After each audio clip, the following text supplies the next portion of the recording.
Bismillahirrahmanirrahim. Assalamu alaikum. This is Izzatullain speaking. I am subject specialist of political science and currently I am teaching with the scope CSS. Political science का subject specialist होने का मेरा 7 साल का जो तजुर्बा है वो ये है कि स्टूडेंट्स पढ़ते हैं, चीजों को समझ भी जाते हैं, लेकिन वो लैक करते हैं एक पोर्शन में, that is how to attempt the paper. Majority of the students, उनको ये आइडिया ही नहीं है कि पेपर में एग्जामिनर मांगता क्या है। ठीक हो गया जी। तो मैं आपको कोई एक सैंपल पेपर नहीं दिखाने वाली, मैं एज अ स्टूडेंट आपको ये बताने वाली हूं कि अगर मेरे लिए कोई सवाल एग्जामिनर देता तो मैं उसको कैसे हल करती। आज की वर्कशॉप का जो मकसद है वो ये डाइसेक्ट करना है कि हमने पॉलिटिकल साइंस जैसे लेंथी सब्जेक्ट को उन 6 घंटों में किस तरह से अपना 100% देना है। ठीक हो गया जी। तो वो स्टूडेंट्स जो मेरे साथ मेरे रेगुलर बैचेस में रहे हैं और जिन्होंने मुझसे क्लासेस ली हैं, दे हैव द आइडिया कि मैं अपने सेशन में जो पेपर अटेम्प्टेशन टेक्निक्स हैं वो साथ साथ भी बता रही होती हूँ, प्लस उनको कुछ ऐसी टर्मिनोलॉजीज, कुछ ऐसे सेंटेंसेस, कुछ ऐसे कोड्स, कुछ ऐसी डेफिनेशंस भी लिखवा रही होती हूँ जिससे उनके मार्क्स इनहांस हो सकते हैं और अल्हम्दुलिल्लाह हुए हैं। बट फॉर दो स्टूडेंट्स जिन्होंने मुझसे नहीं पढ़ा और रिपीटेड क्वेश्चंस आ रहे थे कि मैम आपका नेक्स्ट बैच कब से स्टार्ट हो रहा है, फर्स्ट लेट्स जस्ट ये एड्रेस कर दूं क्यूरी, उसके बाद हम लोग जाते हैं जी। मेरा सीएसएस स्पेशल के फौरन बाद बैच स्टार्ट होने वाला है पॉलिटिकल साइंस का। पॉलिटिकल साइंस का मेरा बेसिक और एडवांस दोनों कोर्सेज का बैच 2 in 1 चलेगा फ्रॉम 29 अक्टूबर इंशाल्लाह। ठीक हो गया जी। ये एक 1.5 महीने का बैच होगा जिसमें हमारी क्लासेस होंगी और उसके बाद हमने, yes it will be Ali, it will be available. और उसके बाद हमने क्या करना है कि हमने वहां पर भी पेपर अटेम्प्टेशन टेक्निक सीखनी है, लेकिन आज का जो मेन मकसद है मेरा वो ये है कि आप लोग सीएसएस स्पेशल से पहले अपने आप को इक्विप कर दो, आप लोगों को समझ आ जाए कि पेपर को किस तरह से लेकर चलना है। 29 अक्टूबर को इंशाल्लाह पोल साइंस की हमारी क्लासेस स्टार्ट होंगी। Those who are not following me on Instagram can follow on Izzatul and CSSPMS with Izzatul, and you people can go there and always check कि स्टूडेंट्स का किस तरह का फीडबैक है। अब आते हैं जी पेपर अटेम्प्टेशन पर। अच्छा, बेसिक और एडवांस में फर्क क्या होता है? बेसिक अंडरस्टैंडिंग बहुत से बच्चों को नहीं होती। मेरे वो बच्चे जिनका ताल्लुक इंजीनियरिंग बैकग्राउंड से है, जो डॉक्टर्स हैं, जिनका सोशल साइंसेस से कोई ताल्लुक नहीं, उनको फिर शुरू से बेसिक्स ऑफ पॉलिटिकल साइंस में समझाती हूँ पहले, और उसके बाद हम लोग एडवांस लेवल पर जाते हैं। मतलब डायरेक्ट हम लोग मुश्किल चीजों पर नहीं जाते, पहले एक बेस बिल्डिंग करते हैं और उसके बाद हम लोग अपने नेक्स्ट स्टेप पर चलते हैं। ठीक है जी। आप लोगों ने जो आज की मेरी बताई जाने वाली बातें हैं उनको अपने साथ नोट करना है। अपने रजिस्टर के एंड पेज पे आपने मेरे साथ लिखना शुरू कर देना है। सबसे पहले बात ये करते हैं कि जी आज दिन तक आपको ये नहीं पता कि एक्सप्लेन से क्या मुराद है। पेपर में लिखा हुआ आ जाए एक्सप्लेन, बच्चों को नहीं पता चलता क्या लिखना है। इसके एसेंशियल्स क्या हैं? इसके एसेंशियल्स में सबसे पहले आती है आपकी हिस्ट्री या हिस्टोरिकल बैकग्राउंड। फिर आपका आ जाता है इंट्रोडक्शन। इंट्रोडक्शन पे स्टार लगाएं क्योंकि इसको मैं एक्सप्लेन करूंगी कि पेपर में इंट्रोडक्शन लिखना कैसे। उसके बाद आपने स्टोरी लाइक तमाम एक्सप्लेनेशन दे देनी है। अब जो भी रिक्वायरमेंट ऑफ द क्वेश्चन आगे होगी, एक्सप्लेन में you are suppose to provide every information along with the critical analysis. Pol science में क्रिटिकल एनालिसिस किस तरह से बिल्ड करना है ये भी मैं अभी समझाती हूँ। एंड देन एंड पे हमने कंक्लूजन लिख लेना है। एक्सप्लेन में एग्जामिनर आपसे यही एक्सपेक्ट करता है। फिर बारी आती है जी कमेंट। अगर वो आपको लिख कर दे दे कमेंट, क्वेश्चन में लिखा हुआ आ गया, अब क्या करेंगे? अब सिंपली उसने आपसे आपकी राय पूछ ली है, तो आपने लाजमी चीज को एक्सप्लेन करते हुए, थ्योरी को एक्सप्लेन करते हुए, इंट्रोडक्शन देने के बाद लाजमी क्रिटिकल अप्रेजल देना है। He is interested in your point of view, so you must present the critical analysis or the critical appraisal, and then of course the conclusion. अगर एग्जामिनर आपको ये कह दे कि जी कंपेयर, और वो आपको कह दे कि जी contrast the theory of, first करें हॉब्स लॉ के इंड्यूसियो दे दे। नो, कंपेयर में हम क्या करते हैं बच्चे? कंपेयर में हम हमेशा सिमिलैरिटीज एंड डिफरेंसेस दोनों लिखते हैं, बट कंट्रास्ट में हम सिर्फ डिफरेंसेस लिखते हैं। ये ब्लंडर करके आते हैं स्टूडेंट्स। कंपेयर में हम कंपैरिजन कर रहे होते हैं तो ज्यादातर चीजें सेम भी होती हैं और डिफरेंट भी होती हैं, दोनों लिख कर आना है। कंट्रास्ट में सिर्फ क्या करना है? डिफरेंसेस लिखने। फिर कहते हैं जी, वो आपको कह देता है discuss. Now discuss means it is a free hand. Free hand means कि आपने तमाम एस्पेक्ट्स कवर करने हैं, चाहे वो सोशल है, चाहे वो इकोनॉमिकल है, चाहे वो पॉलिटिकल है, वो जो भी एस्पेक्ट है आपने उसको कवर करना है। मजीद इसमें आपने अपना आर्ग्यूमेंट बिल्ड करने के लिए, डिस्कशन हो रही है ना, मीडिया रिपोर्ट लिखनी है। अगर मीडिया रिपोर्ट फर्ज करें पाकिस्तान अफेयर्स के बगैर कहीं से वो आपसे पूछ लेता है डिस्कस, तो आपके पास कोई एग्जाम्पल होनी चाहिए। एग्जाम्पल भी नहीं है तो आपके पास अपना स्टांस प्रूव करने के लिए कोई फैक्ट या फिगर होना चाहिए, ताकि आप उसको क्या कर सकें? कन्विंस कर सकें। अब इसके बाद जो चीज आती है वो आती है जस्टिफाई। एग्जामिनर आपसे पूछता है कि अब जस्टिफिकेशन देने के लिए provide me with the data that you have in your head, how and why so happened. अब आप क्या करेंगे जी? अब आप अपना स्टांस देंगे। अगर पाकिस्तान अफेयर्स के पोर्शन में आपके पास जस्टिफाई का क्वेश्चन आ जाता है, तो बच्चे याद रखें कि अपना स्टांस लिखने से मेरी मुराद ये है कि आपका वही स्टांस होगा जो आपकी देन गवर्नमेंट का स्टांस होगा। Means you have to present the diplomatic stance. अपने अंदर की फ्रस्ट्रेशन नहीं निकाल के आ जाना पेपर में प्लीज। आपने चीज को जस्टिफाई करने के लिए डिप्लोमेटिक स्टांस लेना है, और वो स्टांस कौन सा स्टांस होता है? जो आपकी गवर्नमेंट का स्टांस है। आपका मेन फोकस उसी कन्विंसिंग डाटा पे होना चाहिए जो आपको गवर्नमेंट ने प्रोवाइड किया हुआ है। अब अगर आप जस्टिफाई कर रहे हैं तो आप अपने आर्ग्यूमेंट का आगे काउंटर आर्ग्यूमेंट भी लाजमी देंगे, और उसको भी फर्दर सेटिस्फैक्टरी डेटा के साथ एक्सप्लेन करें। लेकिन मेन जो आपकी जिस्ट होगी जस्टिफाई में, वो ये होगी कि one side, you'll choose one side and you'll defend it. For example, parliamentary and presidential form of governments में सबसे ज्यादा सुटेबल पाकिस्तान के लिए कौन सा है? स्टांस जहन में आ गया कि जी पार्लियामेंट्री है, ठीक है। अब इसको आपने जस्टिफाई करना है किस चीज के साथ? पास्ट की एग्जाम्पल के साथ, फैक्ट्स के साथ, फिगर्स के साथ। किस सिस्टम में ज्यादा तरक्की हुई है, किस सिस्टम में हमारी इकोनॉमी ऊपर गई है, किस सिस्टम में डेमोक्रेसी बेस्ट मीन्स में सर्व हुई है। ठीक हो गया? तो इस चीज का लाजमी ख्याल रखना है। ये तो थी जी एक बात। These are what? These are the basic requirements of the political science that you need to understand.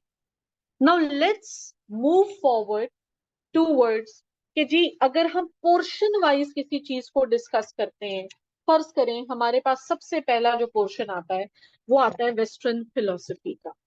मेरी बातें याद रखिएगा। वेस्टर्न फिलोसफी में मैंने अपने बच्चों को 18 फिलोसफर्स करवाए हैं, 18 वेस्टर्न फिलोसफर्स। ठीक है जी। देखें पॉलिटिकल साइंस में भी Iqbal, you have the portion of Pakistan affairs as well.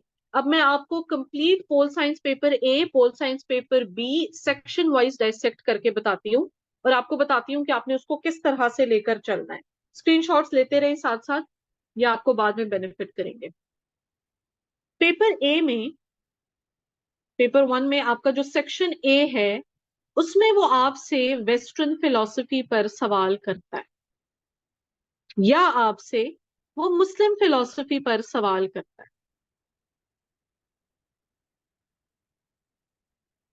अब इसको अटेम्प्ट किस तरह से करना है, इस क्वेश्चन की रिक्वायरमेंट क्या है। बच्चे, किसी भी फिलोसोफर को अटेम्प्ट करने का आपका तरीका होना चाहिए, you must start with an introduction. ये इंट्रोडक्शन कौन सा इंट्रोडक्शन होता है? जो हम एस्से में पढ़ते होते हैं। कंप्लीट आंसर की जो जिस्ट है उसको 7 से 8 लाइनों में एक्सप्लेन करके लिख लेना है। इंट्रोडक्शन में आप अपना जितना डाटा आंसर में प्रोवाइड करने लगे हो उसको 7 to 8 लाइंस में श्रिंक करके बता देते हैं। फिर फिलॉसफी में जिस भी फिलोसोफर पर सवाल आया है, you must write the biography. बहुत से बच्चों को बायोग्राफी पता नहीं होती, सिर्फ 1-2 लाइनें पता होती। नो इशू, इंट्रोडक्शन के साथ ही लिख दो, लेकिन अलहदा से हेडिंग दोगे। जिन बच्चों को पता होगा, they must write 4 to 5 lines, good to go. अब आती है मेन चीज, और जो मेन चीज है दैट इज द कॉन्टेक्स्ट, कि किसी भी फिलोसोफर ने ये थ्योरी दी क्यों है, या ये फिलोसोफर जब ये थ्योरी दे रहा था तो करंट्स ऑफ द एज क्या थे। मतलब कि क्या ऐसे हालात थे कि ये अपनी थ्योरी देने पर मजबूर हुए हैं। अब इसको या आप कॉन्टेक्स्ट लिख लो, या आप लिख लो करंट्स ऑफ द एज। इसमें फिर हमें पता चलता है, जैसे मैकियावेली के दौर में हम लोग इनलाइटमेंट पीरियड में इंटर हो रहे थे, renaissance period, period of dark ages गुजार चुके थे। मैं अपने स्टूडेंट्स को ये करवा चुकी होती हूँ। हमारे पास पेलोपोनेसियन वॉर्स हो रही थी, प्लेटोनिक जस्टिस के टाइम पे अगर उनकी थ्योरी पे सवाल आ जाता है। अगर फर्ज करें हॉब्स पे सवाल आता है तो वहां पर क्या चल रहा था, स्टेट ऑफ द नेचर कैसा था। ये तमाम करंट्स ऑफ द एज आपने मिनिमम 3 to 4 लाइंस में लाजमी बतानी है। एग्जामिनर को यहां से आइडिया हो जाता है कि बच्चा एटलीस्ट एक बैकग्राउंड पढ़ के थ्योरी अटेम्प्ट कर रहा है। अब मेन चीज आती है कि जी हमारे पास थ्योरी, हॉब्स की थ्योरी ले लें, या चले लॉक की थ्योरी ले लें, सोशल कॉन्ट्रैक्ट थ्योरी, इस पर सवाल किस तरह से अटेम्प्ट कर। पहले थ्योरी की हेडिंग दी। अब थ्योरी की हेडिंग देते हुए, this will be heading number 1। अब इसकी क्या बनेगी, सब हेडिंग 1.1। फॉर एग्जाम्पल मैं बात कर रही हूँ ह्यूमन नेचर के बारे में। अब हेडिंग बनेगी 1.2। सेकेंड हेडिंग मेरी क्या आएगी, state of nature. Third heading बनेगी मेरी 1.3, सोशल कॉन्ट्रैक्ट।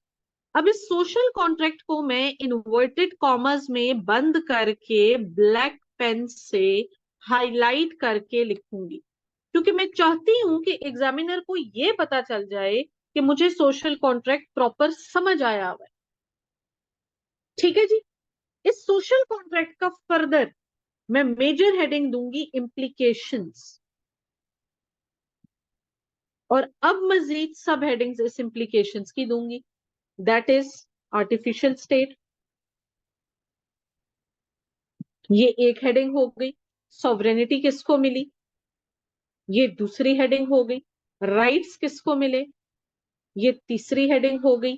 क्या ये कॉन्ट्रैक्ट कंडीशनल था या अनकंडीशनल था, ये मजीद। अब आपने क्या करना है, जब आपने कंप्लीट थ्योरी को एक्सप्लेन कर लेना है, आपने उसमें से सब हेडिंग्स भी दे दी हैं, इम्प्लीकेशन भी लिख दी है, उसकी भी सब हेडिंग दे दी है, तो एंड पे अब क्या आएगा, एंड पे आपका लाजमी आएगा contemporary relevance. Contemporary relevance adds the star points to your answer. मैं जिन बच्चों की एवेल्युएशन करती हूँ पेपर्स की, और अगर उन्होंने रेलेवेंस नहीं लिखी हुई, मुझे लगता है कि इस बच्चे को थ्योरी की समझ ही नहीं आई. If he cannot relate what philosophers told us before, it means के the person has the limited knowledge. Similarly, examiner भी आपसे ये एक्सपेक्ट करता है कि जी अब इस थ्योरी को कंटेम्पररी टाइम्स पर रिलेट करके बताओ. तो लॉक की थ्योरी क्या है? Is it near to democracy? Is it so? Democracy में भी हम क्या करते हैं? रिप्रेजेंटेटिव्स को चूज करते हैं. लॉक ने भी यही किया था. तो you must quote this thing. ठीक है जी. आपने इस पॉइंट को क्या करना है? कैश करना है. और ये बहुत कम बच्चों को पता होती है ये चीज. कंटेम्पररी रेलेवेंस बिल्ड करके आपने अगर कंक्लूजन लिख देना है तो this is it. Western philosophy का सवाल आपका इस तरह से हल होना चाहिए. अब जी ये तो एक फिलोसोफर पे सवाल था तो हमने इस तरह से किया. बाज़ औक़ात एग्जामिनर क्या करता है? बाज़ औक़ात एग्जामिनर आपको दे देता है comparison. Comparison between Hobbes, Locke and Rousseau. एक second. Why I am not able to right.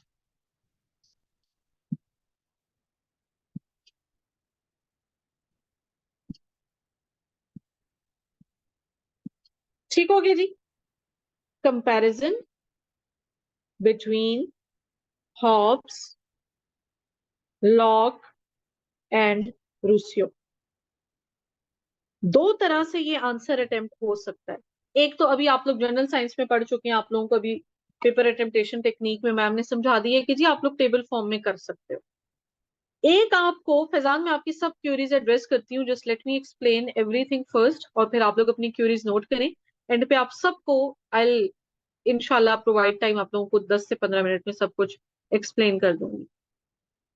अब मेरे पास अगर कंपैरिजन का सवाल आया है तो I am going to ease out the examiner because 3 different philosophers हैं और 3 डिफरेंट फिलोसफीज हैं. What I am going to do is I am going to draw this line और मैं एक ही हेडिंग दूंगी इंट्रोडक्शन की.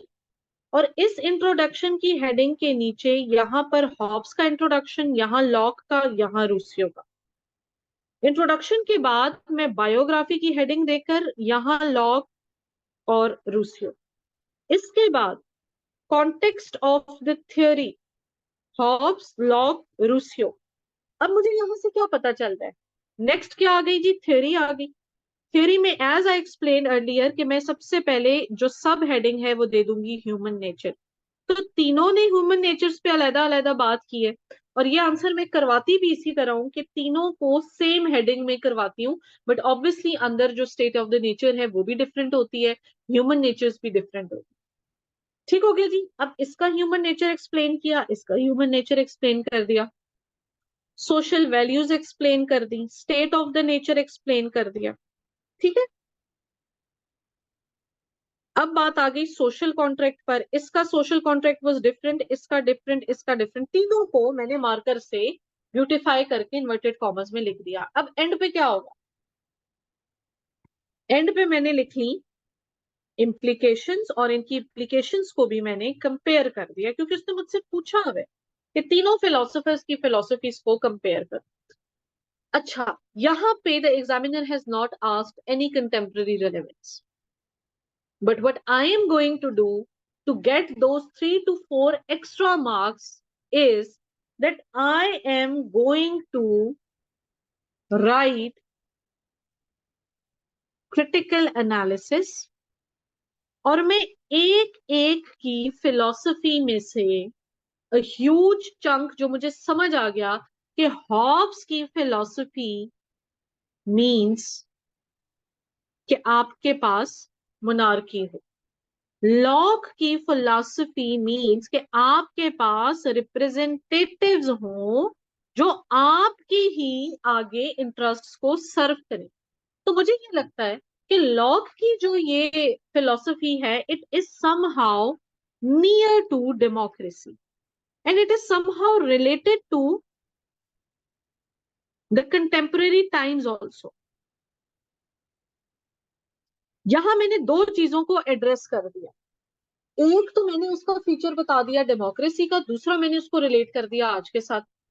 तीसरा फिर क्या है जी, जे रूसियो की थ्योरी।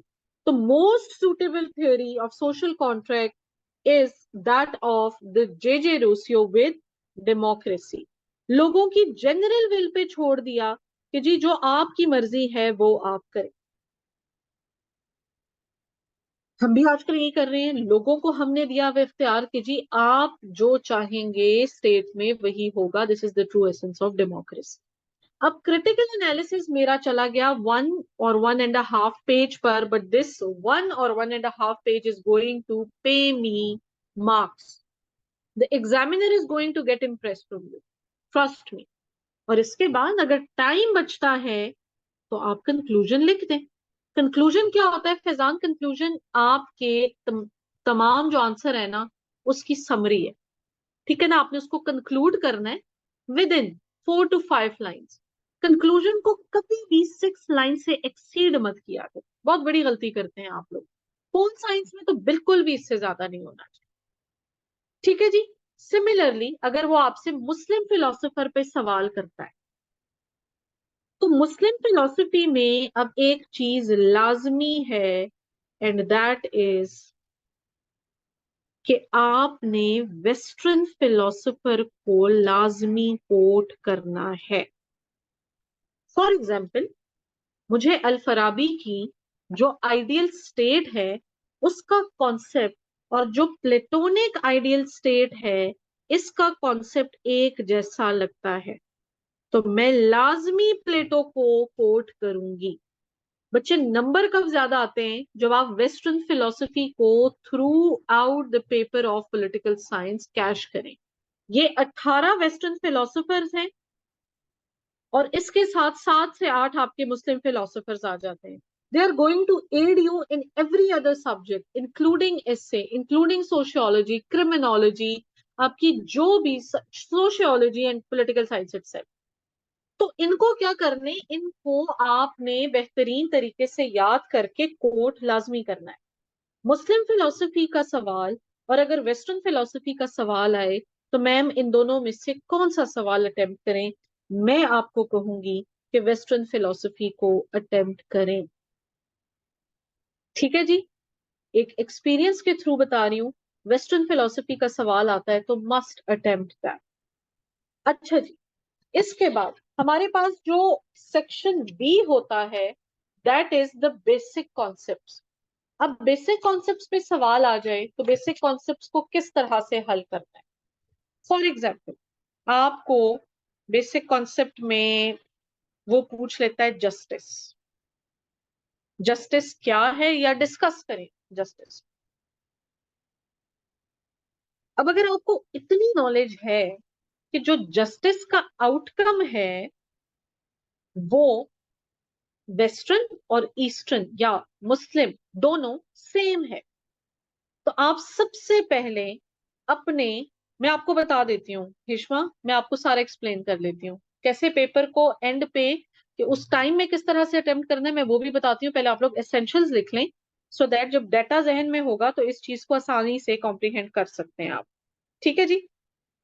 अब वो जस्टिस पे जब मुझसे सवाल करता है तो सबसे पहले मैं उसको ये कह दूंगी कि both western and Muslim philosophy has the same outcome of justice.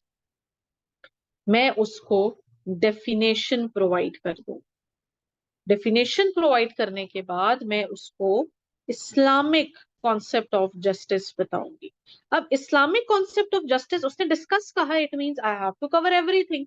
मैं उसको लीगल जस्टिस भी बताऊंगी, डिवाइन जस्टिस, इंडिविजुअल जस्टिस, आपका सोशल जस्टिस, आपका इकोनॉमिक जस्टिस, ये तमाम स्टैंडर्ड्स इन कुरान क्या है, ठीक है जी। ये मैं तमाम इंफॉर्मेशन उसको प्रोवाइड करूँ इस्लामिक कॉन्सेप्ट में। मैंने किस चीज को कोट करना है इस्लामिक कॉन्सेप्ट में? अपनी शरिया को, इस्लामिक वर्सेस को या कोटेशंस को। अब बारी आती है जी वेस्टर्न जस्टिस की, कि मैं वेस्ट के जस्टिस को किस तरह से एक्सप्लेन करूं। तो वो बच्चे जिन्होंने फिलोसफर्स को अच्छी तरीके से याद किया हुआ होगा, यहां उनको मिलेंगे स्टार पॉइंट्स। क्यों? क्योंकि पता है कि वेस्टर्न फिलोसफी में हर फिलोसोफर ने जस्टिस पे बात की। प्लेटो कहते हैं जस्टिस इज विर्चू, ठीक है जी। एरिस्टोटल कहते हैं जस्टिस इज डिस्ट्रीब्यूटिव। देखते जाएं कितने वेस्टर्न फिलोसोफर्स अभी हम कोट करेंगे।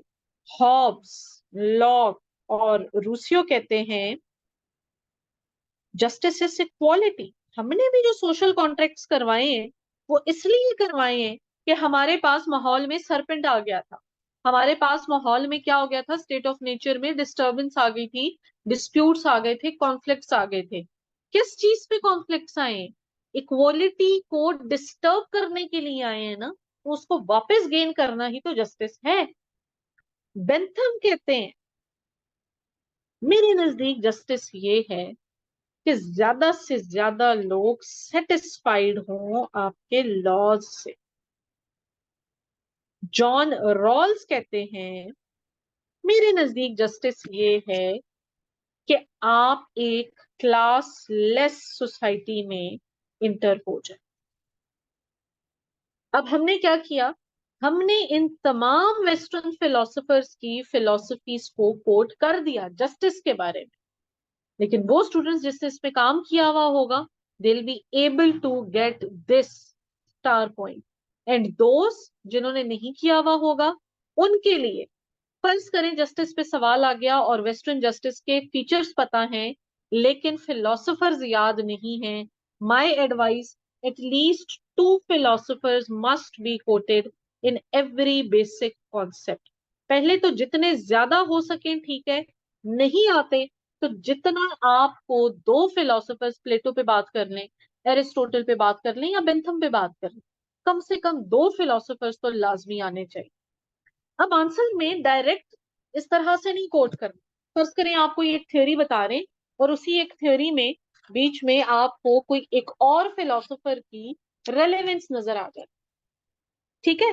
जैसे क्लासलेस सोसाइटी है तो क्लासलेस सोसाइटी में जॉन रॉल्स क्या कहते हैं कि जी जब हमारे पास ये फर्क ही खत्म हो जाएगा क्लासेस का, तो हम क्या करेंगे कि जी हम जो है तो व्हील ऑफ इग्नोरेंस में चले जाएंगे, और व्हील ऑफ इग्नोरेंस में जाने के बाद हमें जो सोशल स्ट्रेटिफिकेशन है और इन तमाम ट्रेड से हम क्या कर लेंगे, खुद को बचा लेंगे, तो इक्वालिटी भी प्रिवेल करेगी, डेमोक्रेसी भी प्रिवेल करेगी और हम लोग खुशी खुशी रहेंगे। जॉन रॉल्स के इस कॉन्सेप्ट को अगर मैं रिलेट करती हूँ रूसियो की जनरल विल से, कि भाई ये तो आपकी इनर इंस्टिंक्ट होती है ना, कि आप जो कलेक्टिव गुड है उसके बारे में सोचें, तो मैं रूसियो को जॉन रॉल्स की थ्योरी में डायरेक्ट कोट नहीं करूंगी।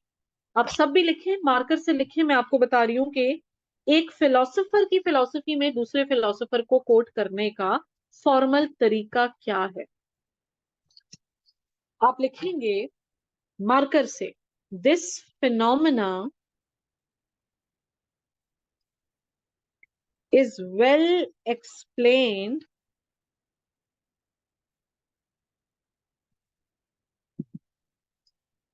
this phenomena is well explained in the theory of XYZ। फर्ज करें कार्ल मार्क्स का जिक्र कर दें, क्लासलेस सोसाइटी में कार्ल मार्क्स का भी जिक्र कर दें।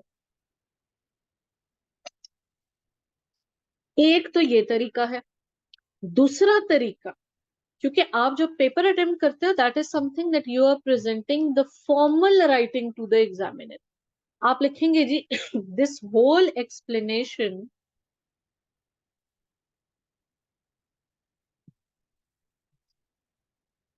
is projected towards the theory of XYZ। Marker से नाम लिखना है, आई रिपीट, फिलोसोफर का नाम मार्कर से लिखना है, ब्लू या ब्लैक। एग्जामिनर को, ताकि पता चले कि आपने कोट किया हुआ है। अदरवाइज इतना टाइम नहीं होता कि बीच में आप क्रिटिकल अप्रेजल में कहीं कोट करके चले भी गए हैं फिलोसोफर को, एग्जामिनर की शायद नजर से ही ना गुजरे, हाँ हाईलाइटेड होगा तो ऑब्वियसली वो देख लेगा। अब इसके बाद बात आती है जी पेपर 2 की। पेपर 2 में हमारे पास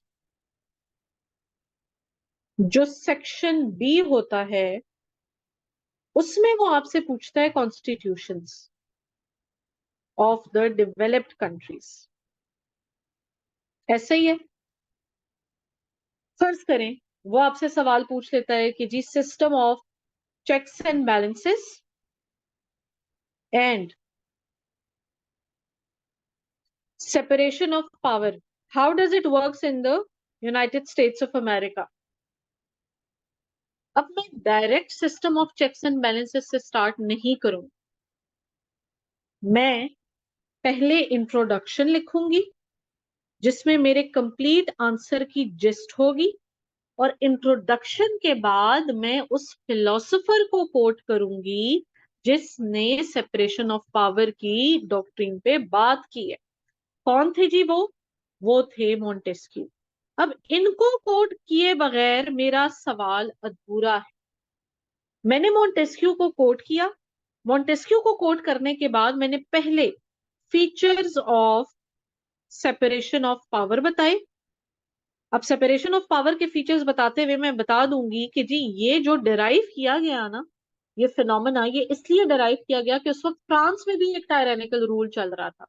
तो उस चीज को काउंटर करने के लिए, लिबर्टी प्रिवेल करने के लिए मॉन्टेस्क्यू ने अपनी theory of separation of power दी और एक मॉडरेट गवर्नमेंट को बनाने के लिए सेपरेशन ऑफ पावर की थ्योरी दी है। इसी में फिर to avoid the tyranny, no one branch should be subordinate to the other one, वो तमाम फीचर्स आ जाएंगे। मैं बताती हूँ, अब्दुल गफ्फार बताती हूँ बच्चे।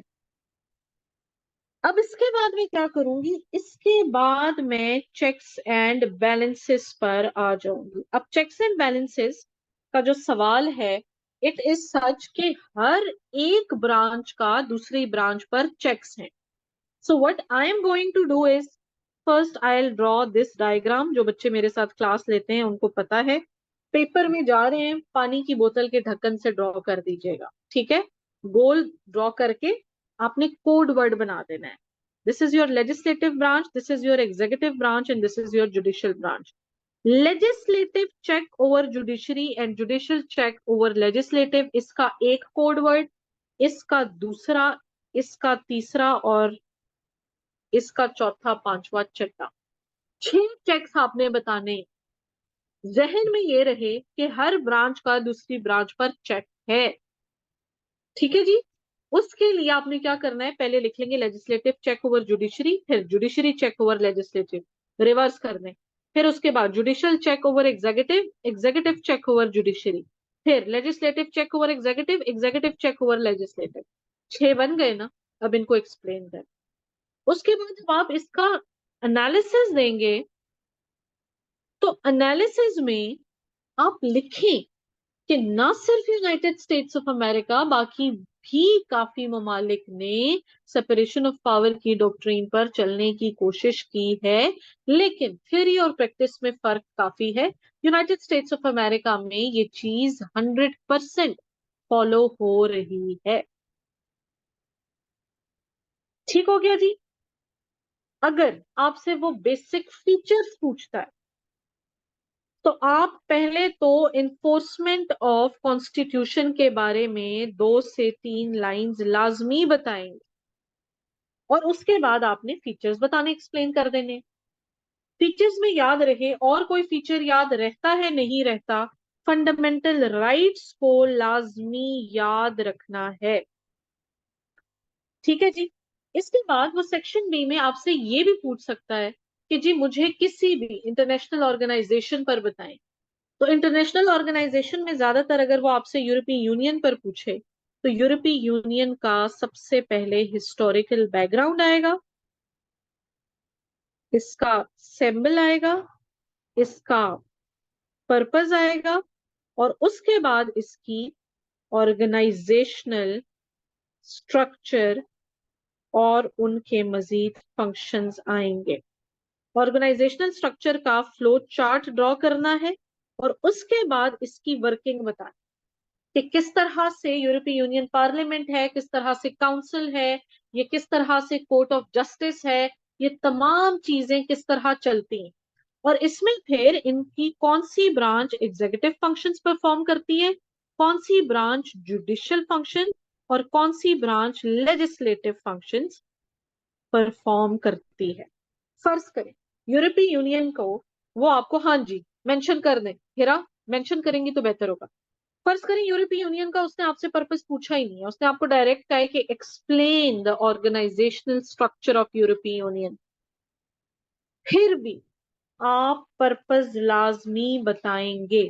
फर्ज करें टाइम नहीं है क्योंकि 11 to 12 पर्पसेस हैं, ठीक है। स्पाइडर वेब की तरह डायग्राम ड्रॉ करके यूं करके आपने एक एक पॉइंट को रेफ्यूजीज हेल्प यूं करके लिख लें। एग्जामिनर को एटलीस्ट आइडिया हो जाएगा कि बच्चे ने डिटेल में इस टॉपिक को कवर किया। ठीक हो गया जी। This is about the section B of paper 2।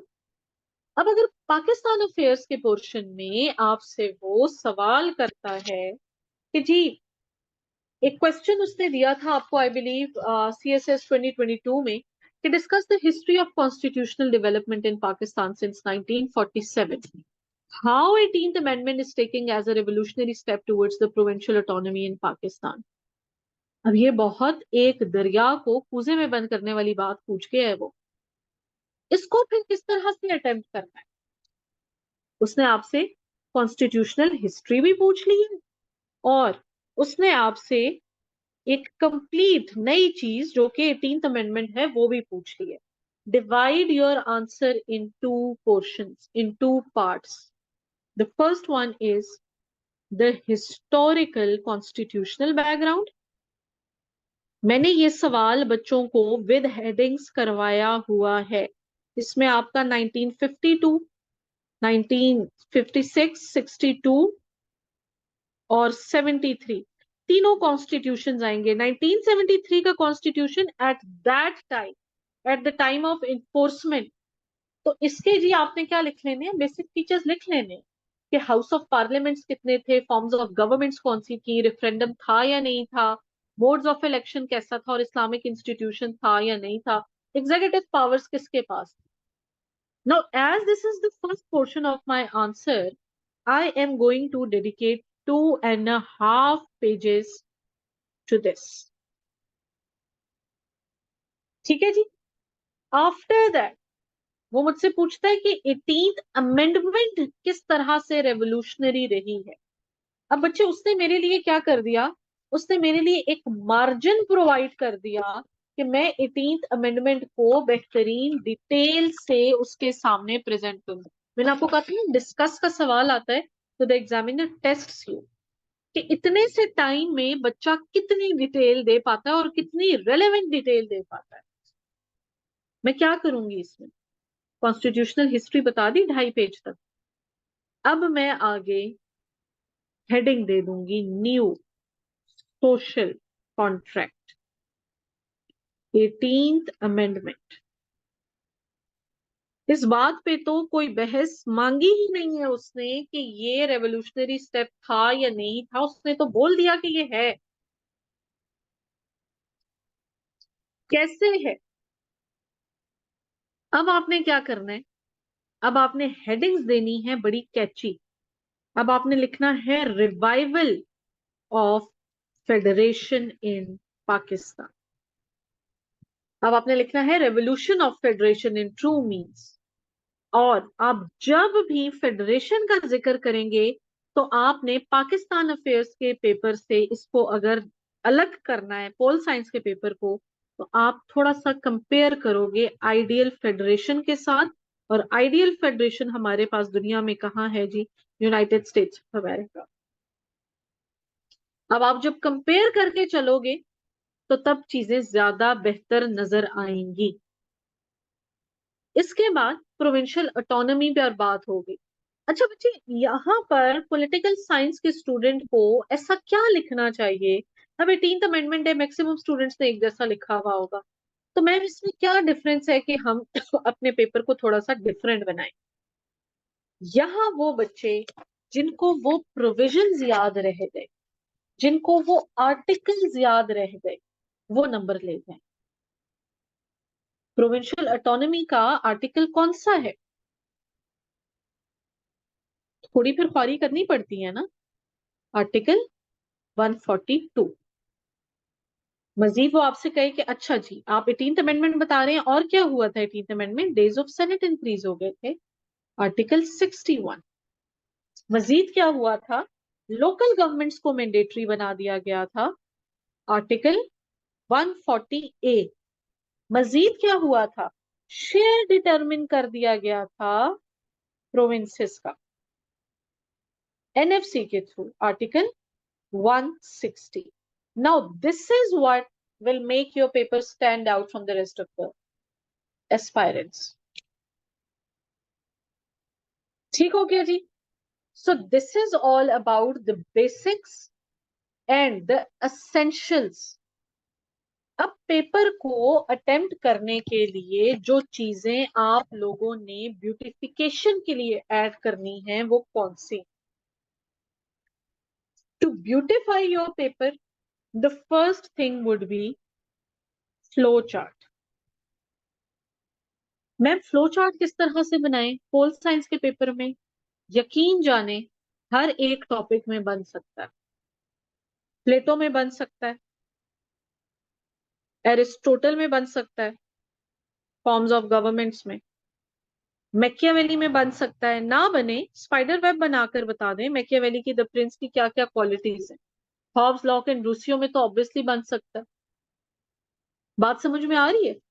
तो फ्लो चार्ट से आप क्या करते हो? अपना भी टाइम सेव करते हो और अपनी चीज को एड्रेस कर लेते हो in less time. Flow chart के बाद जैसे उसने आपसे एक सवाल कर दिया था कि जी विमेन एम्पावरमेंट पे कुछ लिखें, 10 नंबर का सवाल था। पाई चार्ट सीख लें। पाई चार्ट मीन्स कि जी ये है हमारी एजुकेटेड खवातीन, ये हैं हमारी अनएजुकेटेड खवातीन, यहाँ पर नंबर लिख लें, ये एम्प्लॉयड हैं, ये अनएम्प्लॉयड हैं। ये पाई चार्ट बनाकर आपने इसकी परसेंटेजेस लिख लेनी है। आपने इधर सिर्फ इतना लिखना है फिगर 1 और आगे बता देना है this part pie chart denotes the number of employed or unemployed women in the country. Add-ons है ना आपके आंसर को बेहतरीन बनाने के लिए। स्टूडेंट्स का सबसे वीक पॉइंट, अब ये आप सब इसमें मेरे साथ क्या होंगे, सहमत होंगे जब मैं ये वीक पॉइंट आप लोगों को बताने जा रही हूँ। मुझे पहला सवाल बहुत अच्छा आता था, मैंने पहले सवाल को 8 से 9 साइड्स ऑफ द पेजेस पर अटेम्प्ट कर लिया, ठीक हो गया। दूसरा सवाल भी बहुत अच्छा आता था, 7 से 8 पेजेस पे लिख दिया। तीसरा सवाल भी आता था, लेकिन मैम आपको पता है जब मैंने इतना सारा लिख लिया तो मेरे पास आखिर में टाइम नहीं रहा। फोर्थ आंसर को मैंने 3 पेजेस पर लिखा है, ब्लंडर है। पहला उसूल सीएसएस के पेपर में बैठने का इज कि आपने हर आंसर को इक्वल वेटेज देनी है। आपने हर आंसर का टाइम इक्वली मैनेज करना है। 4 सवाल हैं, 4 सवाल हल करने हैं। जनरल साइंस का पेपर तो है नहीं कि मैथ्स के भी पोर्शन की टेंशन है। चारों सवालों को 35 से 38 मिनट देने हैं। स्टॉप वॉच ऑन हो और जैसे ही 38 मिनट्स पे बीप होता है आपका आंसर खत्म होना चाहिए। नेक्स्ट क्वेश्चन लिखना स्टार्ट करो। अब इसके लिए करना क्या है? अब इसके लिए आपकी जो राइटिंग प्रैक्टिस है वो इतनी रिगोरस हो कि बच्चे आप बीच में मार्कर्स भी चेंज करेंगे, ब्लैक पॉइंटर भी यूज करेंगे, ब्लू पॉइंटर भी यूज करेंगे, वो shift of the marker and pen भी हो रहा होगा, प्लस आप हेडिंग भी देख रहे हो, लिख रहे हो, प्लस आपने नीचे फ्लो चार्ट भी ड्रॉ करना है और साथ साथ थ्योरी भी लिखनी है। इन 35 से 38 मिनट्स में आपकी स्पीड इतनी हो कि किसी सूरत आपका आंसर कॉम्प्रोमाइज ना हो। एवरेज स्टूडेंट जिसकी बहुत भी तेज राइटिंग स्पीड हो वो 720 वर्ड्स लिख सकता है, या बहुत भी कर दे, मतलब ये मैं कह रही हूं कि जो बहुत ही ज्यादा राइटिंग प्रैक्टिस करता है 800 लफ्ज लिखते हैं। How many sides of the pages would it cover? It doesn't matter. What matters is that you're providing the relevant data, you're providing the essentials of the question, you are providing the gist of the question. आपने अपने answer में किसी चीज को compromise नहीं किया, किसी चीज से डेविएट नहीं हुए। ठीक है जी। Normally it would cover 7 sides of the pages, 7 to 8, more than enough है। पहले सवाल की वजह से, मैं बताती हूँ अभी शहीद, पहले सवाल की वजह से लास्ट क्वेश्चन कॉम्प्रोमाइज नहीं होना चाहिए। I have so many students जिनकी मैं एवेल्युएशंस करती हूँ या मॉक्स जब चेक करते हैं हम लोग, तो उन बच्चों का जो बेसिक इशू है वो ये है कि लास्ट आंसर में 2 पेज लिखे हुए। मेरा आपसे एक सवाल है, अगर इक्वल वेटेज दी हुई है हर एक आंसर को, तो एग्जामिनर ने अगर 10 10 10 10 नंबर भी दे दिए और एमसीक्यूज में 15 नंबर आपने निकाल लिए, तो स्कोर अच्छा बन जाता। बहुत भी वो स्ट्रिक्ट चेकिंग करे। अगर उसको आपको पहला सवाल बड़ा पसंद आया, दूसरा भी बड़ा आया, तीसरा भी बड़ा आया और चौथे सवाल में वो आपको 4 नंबर दे दे क्योंकि आपने लिख के उसको टोटल 2 पेजेस दिए, यहाँ आपका क्या आता है, यहाँ आपका बहुत बड़ा फर्क आ जाता है फिर मार्क्स। ठीक है, तो इस चीज से हमने क्या करना है, हमने गुरेज कर। अब बात आती है कि मैम क्या मैं आउटलाइन ड्रॉ करूं या मैं डायरेक्ट हेडिंग्स लिखूं? आप बिल्कुल आउटलाइन बनाएं जैसे आप एसे में बनाते हैं, लेकिन आप आउटलाइन अपने जो आंसर बुक है उसके लास्ट पेज पर बनाएंगे। First 3 to 5 minutes would be for the brainstorming. Direct नहीं लिखना शुरू कर देना प्लीज। टोटल 3 चांसेस हैं आपके, और आपका कुछ बच्चों का लास्ट होगा, कुछ बच्चों का आगे, सीएसएस 2024 तक की भी बात करें, चलो सीएसएस स्पेशल तो एक एडिशनल चांस है। ब्रेनस्टॉर्मिंग करें, और ब्रेनस्टॉर्मिंग करने के बाद last page of the answer sheet question paper पे आपको लिखने नहीं देंगे एग्जामिनर। अगर लिख लिया ना, सॉरी वो इन्विजिलेटर लिख लेंगे ना, दूसरी या तीसरी क्वेश्चन पर वो आकर आपसे आपकी आंसर शीट लेगा, वो खड़ा होगा, आपकी एक एक हेडिंग पढ़ेगा और फिर आपको कहेगा कि ये अलाउड नहीं है। It would waste your time. आप बहस करेंगे, बहुत से बच्चों को गुस्सा आ जाता है, वहां से इन्विजिलेटर के साथ फिर जाहिर सी बात है आपका कॉन्फ्लिक्ट है तो मुंहमारी हो जाती है, टाइम वेस्ट होगा। सीधा सीधा मैं बता रही हूँ ना, आज अपनी आंसर शीट के लास्ट वाले पेज पर जाकर ब्रेनस्टॉर्मिंग करके हेडिंग्स लिख दो। मैं इस हक में नहीं हूं कि पहले पेज पे आउटलाइन लिखो और उसके बाद आपने सीधा पूरा सवाल, नहीं भाई, पेपर लगता प्यारा ज्यादा हेडिंग्स देकर है, पीछे आउटलाइन में लिख लो और उसके बाद बेशक आप मजीद हेडिंग्स ऐड करोगे, मजीद चीजें ऐड करोगे तो नीट पर फिर एक एक हेडिंग को उतारते जाना। 5 मिनट से ज्यादा ब्रेनस्टॉर्मिंग पे नहीं लगाना। होल साइंस का पेपर है, एसए का पेपर नहीं है। डायरेक्ट लिखना शुरू कर देना। मटेरियल चाहिए एग्जामिनर, लेकिन सही मटेरियल चाहिए। ठीक हो गया जी। इसके बाद बात आती है कि मैम कोटेशंस या फेमस सेइंग्स या मीडिया रिपोर्ट्स, फैक्ट्स, फिगर्स, या आप अपना स्टांस प्रूव करने के लिए जो भी प्रोवाइड करते हो, plus names of the philosophers and famous books names, reference देंगे ना, तमाम ब्लैक मार्कर से लिख कर आने हैं। बात खत्म। ब्लैक मार्कर से लिख कर आना है। हाला, अगर आपके पास वुमेन एम्पावरमेंट पे क्वेश्चन आ जाता है तो मीडिया रिपोर्ट क्या कोई नहीं लगती उसमें? टेररिज्म पे आ जाता है तो क्या कोई नहीं लगती?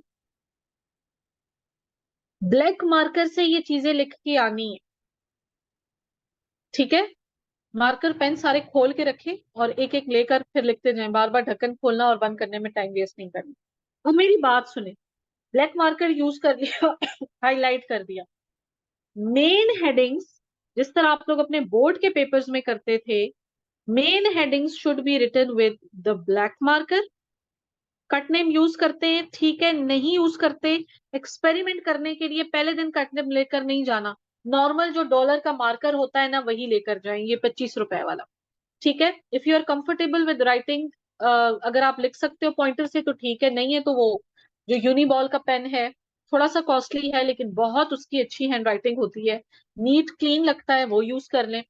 बीच में कहीं सेइंग्स आ जाती हैं, कहीं सोशल कॉन्ट्रैक्ट को एक्सप्लेन करना है, कोई इंपॉर्टेंट चीज लिखनी है या कोई एक और वर्ड लिखना है, तो बेशक ब्लैक पेन यूज कर सकते हैं, लेकिन ब्लैक मार्कर मैं ज्यादा प्रेफर करती हूँ और बच्चों को भी यही है। अच्छा, मेजर हेडिंग्स के बाद सब हेडिंग्स ब्लू पेन। और मैं प्रेफर करती हूँ, बच्चों को भी यही कहती हूँ कि अगर फ्लो चार्ट और पाई चार्ट ड्रॉ करना है, don't draw it with pencil please, draw it with the blue marker.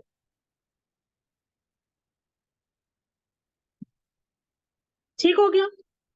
प्यारा भी लगेगा और आपको एविडेंट हो जाएगा जो आप एक्सप्लेन करना चाह रहे हैं। अब सवाल आता है कि मैम क्या हम ग्रीन पेन यूज कर सकते हैं? नहीं, सिर्फ blue and black pointers and markers ये यूज होने चाहिए।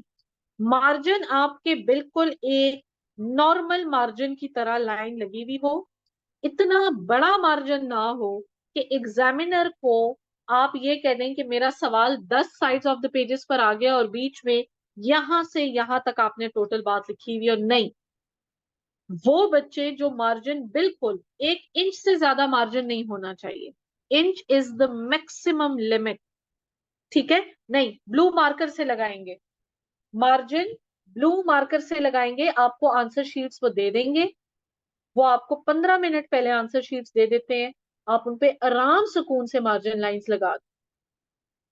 इंक पेन यूज करें, बिल्कुल Ayesha, you can use it, but make sure कि जब आप पानी पी रही हो, जब आप जूस पी रही हो, तो वो स्पिल ना हो क्योंकि इंक स्प्रेड होती है, ठीक है? इस चीज का बड़ा ख्याल करना है। अच्छा जी, ब्लू मार्कर ऑलवेज शहीद, द हेडिंग्स सब हेडिंग्स जो आपकी आएंगी ना वो ब्लू मार्कर से होंगी, मेन हेडिंग्स ब्लैक मार्कर से। क्लियर हो गया सबको? नहीं नहीं, ब्लू मार्कर से बिल्कुल यूज कर सकते हैं, अगर आपकी राइटिंग स्पीड उसी पे तेज है तो आप उसी को यूज कर सकते हैं। अच्छा जी, there are so many messages about the session that I'm going to offer of political science, मैं उसको address कर दूं, then I'm going to address your queries. It is starting from 29th October इंशाल्लाह, और 29th अक्टूबर से हम लोग अपना पोल साइंस का बेसिक और एडवांस कोर्स स्टार्ट करने वाले हैं। 1.5 मंथ का ये कोर्स होगा और इसमें हम लोग इंशाल्लाह इंशाल्लाह तमाम चीजें कवर करेंगे। आप लोग कोऑर्डिनेटर को इसके लिए राब्ता कर सकते हैं, ही इज गोइंग टू, बिल्कुल, पीएमएस पॉलिटिकल साइंस भी उसी में हम कवर करते हैं, इसीलिए मैंने basic and advance political science दोनों को बता दिया है कि वो दोनों हैं उसमें। अच्छा जी, इसके अलावा those who are asking about the number, आप क्या कर सकते हैं, यूनिबॉल का कोई भी पेन यूज कर सकते हैं, बिल्कुल। पहले चुप कर जाए, पहले मेरा नंबर लिखने दें मुझे, फिर उसके बाद मैं लेती हूँ आप लोगों की क्यूरीज। 0332 753 6343। प्लीज इस नंबर पर कांटेक्ट कीजिएगा, वाहिद सर का नंबर है, सारी इंफॉर्मेशन आपको दे देंगे। अगर मुझसे कोई चीज पूछनी है, 0333 926 5537 is my own number. You people can always ask me anything related to political science. However, the page that I have written CSS and PMS with Izzatulan, आपको वहां पर सारी इंफॉर्मेशन मिल जाएगी, घबराना नहीं है। All the very very best, may Allah be with you. आपने जितना कॉन्फिडेंट होकर लिख कर आना है, अल्लाह ताला उतना ही आपको इंशाल्लाह इंशाल्लाह बेस्ट रिजल्ट देंगे। आपने क्या करना है कि जिस दिन पेपर आपका स्टार्ट होता है ना, पोल साइंस का, या पोल साइंस से पहले, क्योंकि वही आपका ऑप्शनल होगा, तो पहला ऑप्शनल का पेपर पोल साइंस का है। आपने क्या करना है कि आपने रब्बे जिदनी इल्मा पढ़ लेना है 11 दफा। और 11 दफा आपने क्या पढ़ना है, आपने पढ़ना है इन्ना फतहना लका फतहम मुबीना, सूरह फतह की पहली आयत है। ठीक है, 033392655537, this is my number, and the coordinator number is 0332736343। I pray कि आप सबके पेपर्स बहुत अच्छे हों, घबराना नहीं है। मे अल्लाह बी विद यू, मेरी दुआएं आप सबके साथ हैं, एंड आई होप आज की जो ये वर्कशॉप थी पेपर अटेम्पटेशन की, ये आप लोगों के लिए फ्रूटफुल रही होगी। Any time, still if there is anything, I am always here. अल्लाह हाफिज।